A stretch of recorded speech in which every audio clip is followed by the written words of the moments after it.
ദൈവത്തിൻ്റെ അതിപരിശുദ്ധമായ നാമം വാഴ്ത്തപ്പെടുമാറാകട്ടെ. നിങ്ങളുടെ ജീവിതത്തിലെ എത്ര പ്രാർത്ഥിച്ചിട്ടും നടക്കാത്ത ചില വിഷയങ്ങളുണ്ടാവില്ല. എന്തുകൊണ്ടാണെന്ന് ചിന്തിച്ച് നോക്കിയിട്ടുണ്ടോ?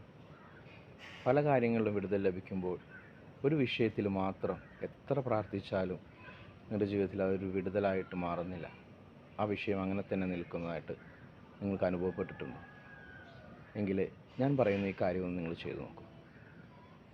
ദൈവത്തിൻ്റെ സന്നിധിയിൽ ആ വിഷയത്തിൽ നിങ്ങളുടെ വായ് അതിന് പ്രതികൂലമായിട്ട് സംസാരിച്ചു പോയിട്ടുണ്ടെങ്കിൽ, ആ വിഷയത്തിന് പ്രതികൂലമായിട്ട് നിങ്ങളുടെ വായ് കൊണ്ട് എന്തെങ്കിലും ഒരു വാക്കുകൾ പറഞ്ഞു പോയിട്ടുണ്ടെങ്കിൽ, ദൈവസന്നിധിയിൽ ഈ ദിവസങ്ങളിൽ അതിന് ഏറ്റുപറഞ്ഞ് ക്ഷമ ചോദിച്ച്, കർത്താവേ, എൻ്റെ വായ് കൊണ്ട് ഞാൻ ഈ വാക്ക് പറഞ്ഞു പോയിട്ടുണ്ട്, അതെനിക്ക് തരുവാൻ, ആ നന്മകൾ എനിക്ക് തരുവാൻ തടസ്സമായിട്ട് എൻ്റെ വായ് മാറിയിട്ടുണ്ടെങ്കിൽ എന്നോടൊന്ന് ക്ഷമിക്കണേ കർത്താവേ.